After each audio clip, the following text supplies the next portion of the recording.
Halo adik-adik sekalian, teman-teman, kita kembali lagi bersama saya dalam video tentang teori relativitas Einstein. Kali ini saya akan membahas mengenai konsep ruang dan jarak. Kita mulai saja ya. Nah, konsep ruang dan jarak ini sangat penting dalam kita menanjak untuk mempelajari tentang teori relativitas Einstein, karena ini menjadi dasar matematikanya untuk kita mampu mengupas lebih dalam mengenai konsep teori relativitas ini. Kita awali dari konsep ruang gitu ya.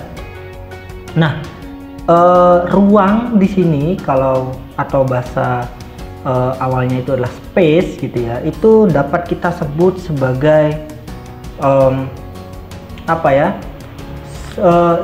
sebuah ruang gitu ya, dimana kita dapat memberikan atau menyematkan sistem koordinat di dalamnya gitu.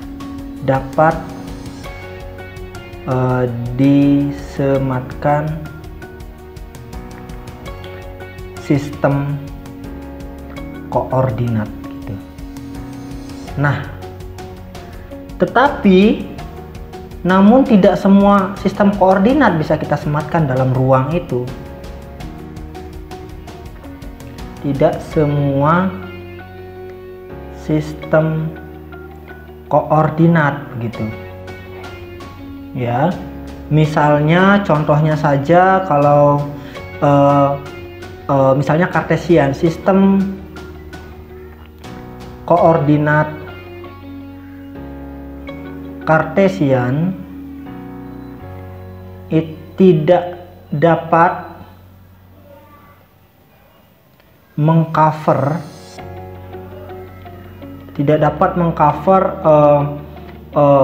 suatu permukaan bola dua dimensi ya, suatu permukaan bola dua dimensi. Jadi kita tidak mungkin bisa mengcover seluruh permukaan bola dua dimensi hanya dengan menggunakan sistem koordinat yang tegak lurus satu sama lain dan arah basisnya itu selalu sama di setiap titik. Itu tidak mungkin gitu ya.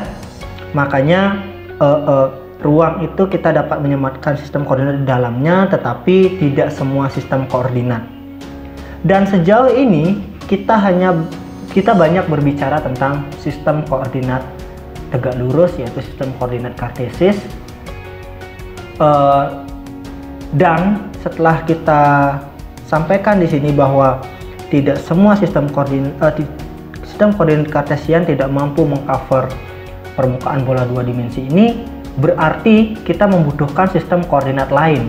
Artinya dalam ruang tertentu kita dapat menyematkan suatu sistem koordinat di sana. Nah, disinilah kita akan mengawali nanti dasar pemahaman kita bahwa kita membutuhkan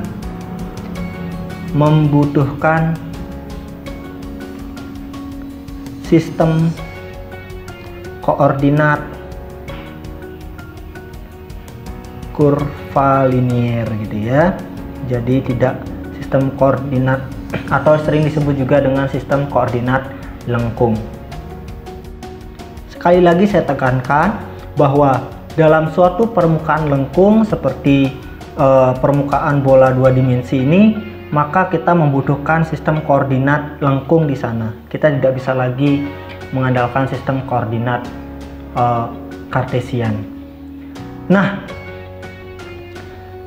dalam teori relativitas umum tentang gravitasi, dari teori gravitasi dalam kajian relativitas umum gitu ya, gravitasi gitu, kita sedang berbicara dalam ruang waktu lengkung,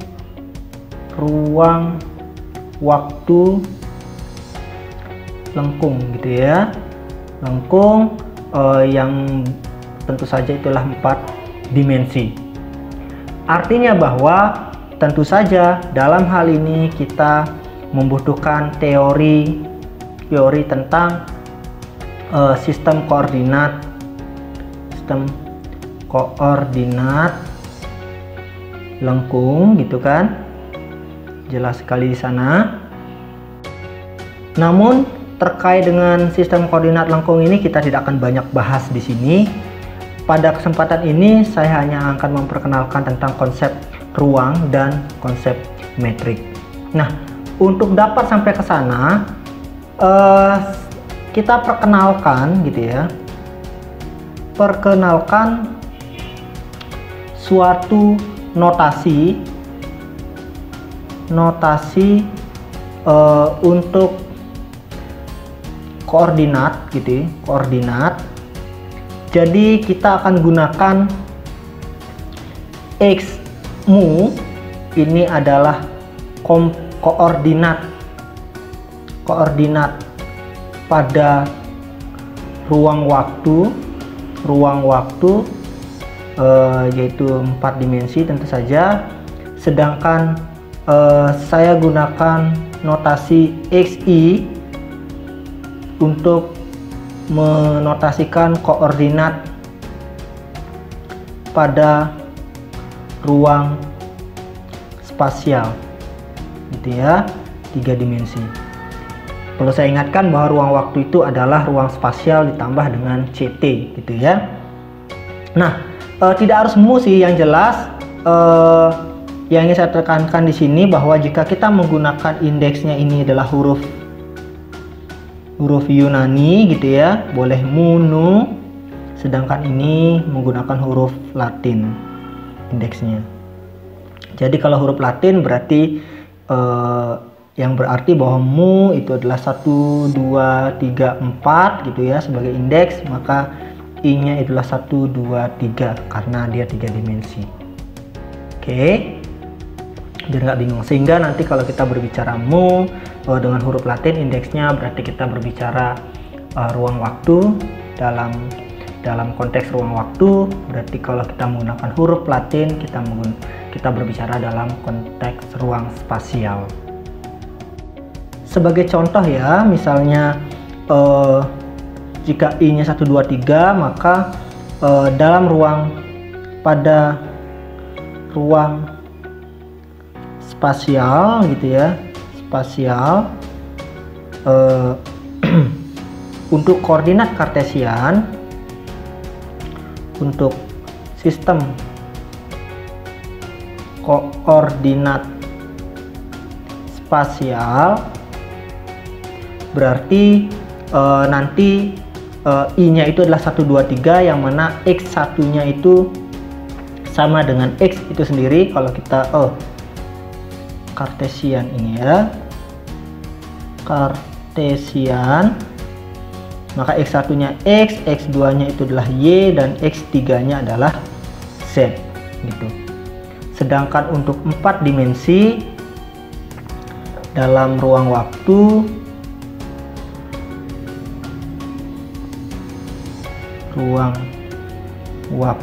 maka kita dapatkan x1 nya itu adalah x, x2 nya itu adalah y, x3 nya itu adalah z, dan x4 nya itu masih dalam koordinat kartesian ya, itu adalah ct gitu ya.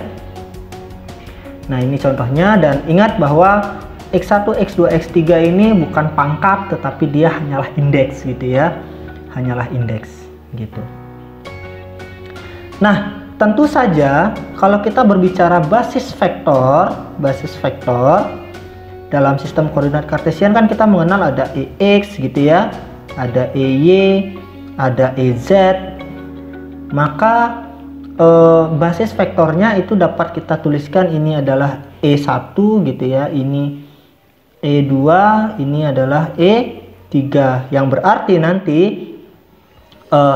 dalam ruang gitu ya, basis vektor dalam ruang spasial dalam 3 dimensi maka kita tuliskan sebagai EI gitu. Sedangkan dalam ruang waktu basis vektor dalam ruang waktu kita dituliskan dalam bentuk E mu. Seperti itu. Oke. Namun secara umum memang kita tidak hanya berbicara di dalam sistem koordinat kartesian ya. Kalau misalnya contoh pada sistem koordinat polar, maka kita akan mengenal E1-nya itu diasosiasikan dengan R, maka itu sama dengan ER gitu ya. Sedangkan E2-nya itu sama aja dengan E theta. Seperti itu. Oke, jadi ini harus jelas dulu mengenai penotasian. Jadi sekali lagi, jika kita menggunakan huruf Yunani nanti, maka itu adalah berarti di ruang waktu. Kalau menggunakan indeks huruf Latin, berarti kita ada di ruang spasial. Oke. Nah, jika kita berbicara tentang basis vektor, sejatinya seperti yang sudah saya sampaikan di video-video yang lain, bahwa basis vektor untuk sembarang sistem koordinat, untuk sembarang sistem koordinat itu tidak selalu saling tegak lurus dan tidak selalu merupakan vektor satuan. Nah, ini berarti bahwa perkalian dot antara dua basis vektor secara umum merupakan bergantung pada posisinya gitu ya. Bergantung pada posisinya. Nah, adapun kalau di dalam kartesian kan EX dot EX itu adalah 1, EY dot EY adalah 1, EZ dot EZ adalah 1, sedangkan yang lainnya 0. Ini karena memang basis vektornya saling tegak lurus dan merupakan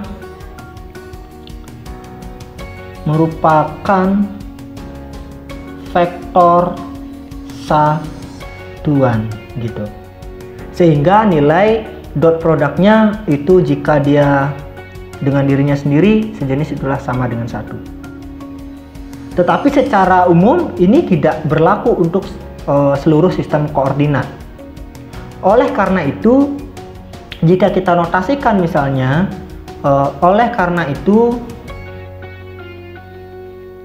jika kita notasikan basis vektor untuk koordinat pertama untuk sembarang koordinat, untuk sembarang koordinat gitu ya, maka E1 dot E1 ya itu belum tentu 1, sedangkan E1 dot E2 belum tentu 0 ya, belum tentu 0. Ini berlaku ya hanya karena memang dia sistem koordinat kartesian gitu. Tapi secara umum itu tidak berlaku untuk sistem koordinat yang lain. Artinya jika kita ingin mencoba mencari berapa ER dalam sistem koordinat bola misalnya gitu, ER dot E theta, maka ini tidak selalu 1 gitu ya, tidak selalu 1. Jadi harus tanda tanya berapa nilainya. Tidak selalu 0, atau theta.nya itu tidak selalu juga 1. Harus dicari begitu ya. Jelas sampai di sini?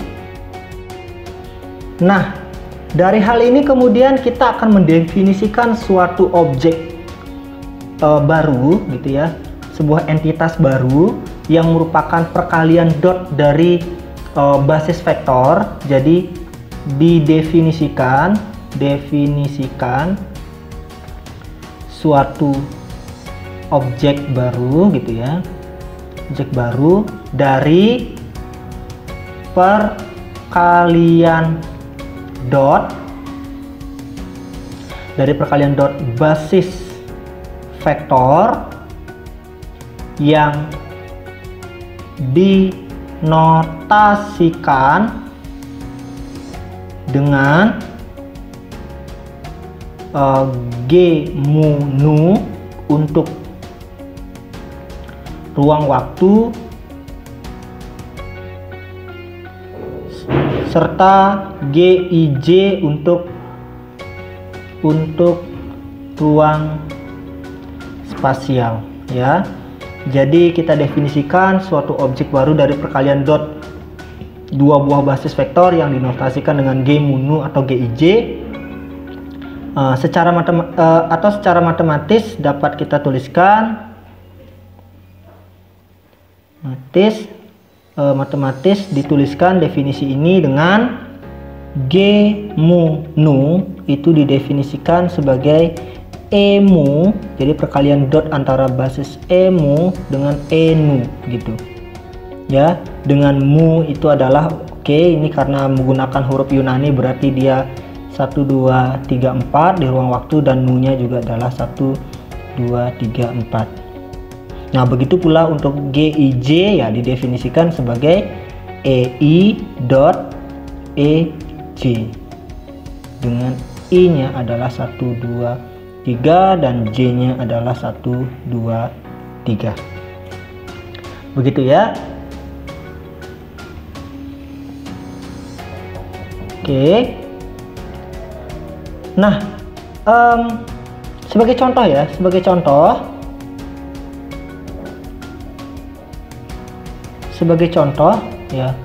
contoh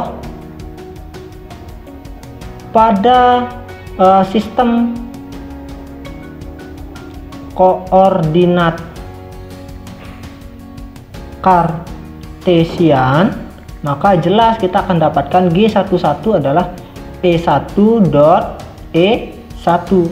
Nah, E1 dalam sistem koordinat Kartesian kan X, maka ini hasilnya adalah 1, sehingga G22 juga akan 1 atau E2 dot E2 itu adalah 1, G33 adalah E3 dot E3 itu hasilnya adalah 1.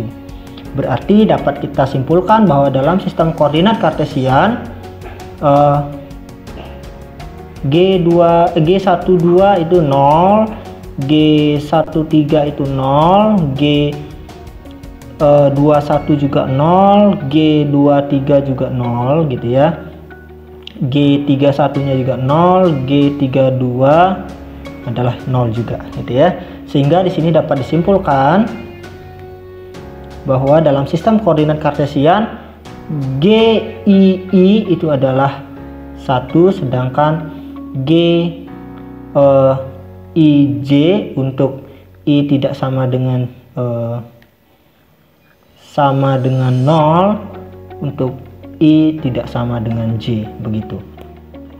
Nah, jelas dari sini kita akan dapat interpretasikan bahwa jika hasilnya seperti ini, maka berarti sistem koordinat ini, sistem koordinat memiliki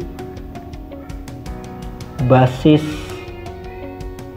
vektor yang ortogonal begitu ya. Nah, secara umum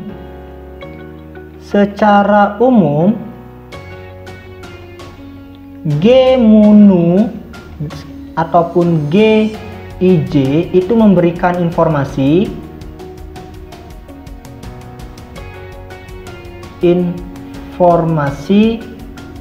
terkait sudut dan besar suatu pasangan basis vektor gitu ya, gitu. Nah, kemudian nantinya G munu atau GIJ ini sering nanti disebut sebagai metrik gitu. Kenapa dia disebut sebagai metrik? Ya.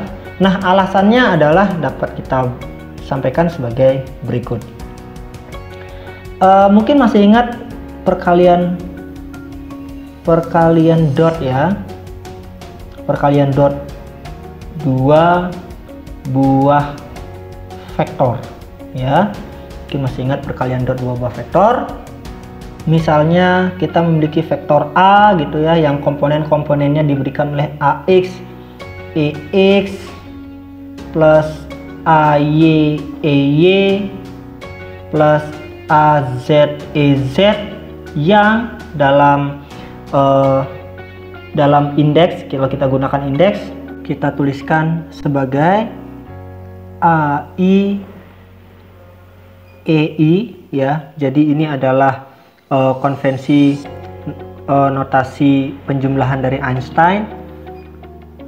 Berarti untuk vektor B juga dapat kita tuliskan BX, EX plus BY, EY plus BZ, EZ, itu kita tuliskan sebagai BJ, EJ. Maka dari itu perkalian dot antara vektor A dan vektor B ini dapat kita tuliskan dengan AI, EI dot BJ, EJ seperti itu. Atau ini menjadi sama dengan EI dot EJ AI BJ. Nah, berdasarkan definisi dari metrik ini ya, bahwa EI.EJ itu didapatlah GIJ, maka ini kita dapat tuliskan menjadi GIJ AIBJ seperti itu. Nah,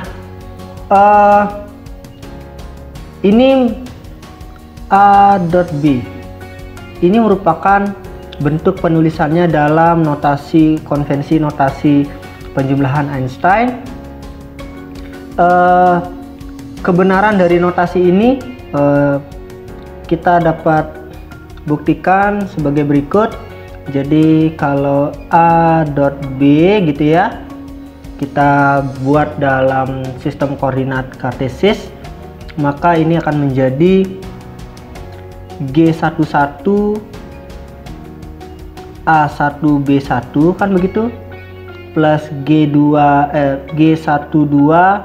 A1B2 plus G13 A1B3 plus G21 A2B1 plus G22 A2B2 plus G23 A2B3 plus G31 A3B1 plus G32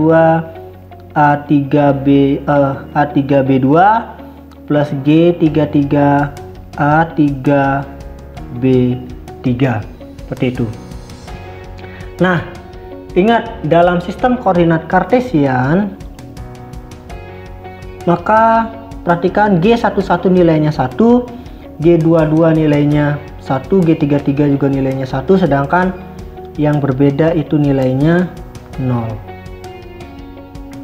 Oleh karena itu, maka ini akhirnya memiliki nilai inilah 1 A1B1 plus 0 A1B2 begitu kan, plus 0 A1B3 plus 0 A2B1 plus 1 A2B2 plus 0 A2B3 plus 0 A3B1 plus 0 A3B2 plus 1 A3B3, sehingga kita dapatkan ini menjadi A1B1 plus A2B2 plus A3B3, dan jika indeks 1 itu adalah X, indeks 2 adalah Y, dan indeks 3 adalah Z, maka ini menjadi AX BX plus AY BY plus AZ BZ. Nah, sesuai dengan apa yang sudah kita dapatkan selama ini. Oke, nah jadi bentuk seperti ini itu terdefinisi dengan baik, gitu ya. Nah, kalau ini sudah paham, selanjutnya kita akan mencoba untuk berbicara mengenai konsep jarak, gitu ya. Jadi kalau kita mencari jarak antara dua titik, gitu ya, dua titik, dan kita cari infinitesimalnya, yaitu jarak dekat yang jaraknya sangat kecil. Jadi ini sangat kecil, gitu ya, jarak yang sangat kecil antara dua titik yang dinotasikan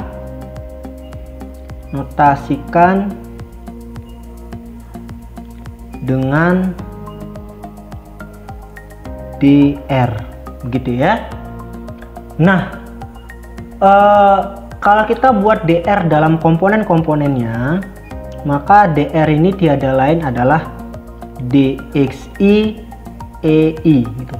Ingat, xi ini maksudnya bukan x pangkat i, tetapi adalah koordinat ke i, atau kalau dituliskan menjadi dx1 e1 plus dx2 e2 dalam 3 dimensi ya, karena kita menggunakan huruf Latin, dx3 e3. Nah, begitu. Dan ini masih umum, tidak harus kartesian, karena x1 bisa jadi x, x2 bisa jadi y, x3 bisa jadi z, atau bisa juga dalam sistem koordinat yang lain. X1 nya bisa jadi adalah r, x2 nya adalah theta, x3 nya adalah v, yaitu sistem koordinat permukaan bola, begitu ya.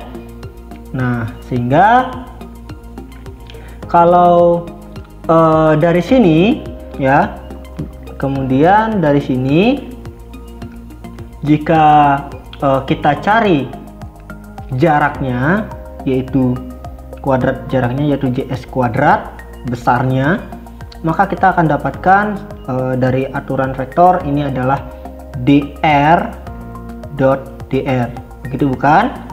Nah, artinya kita bisa tuliskan ini menjadi apa? dxi ei dot dengan dxj ej, begitu. Sehingga ini kita tuliskan dengan ei dot ej dxi dxj. Nah, ini kita menggunakan ij ya. Berarti xi dot ej itu apa? Ini adalah gij dxi dxj. Jadi kita memunculkan ada gij ketika kita mencari kuadrat dari besar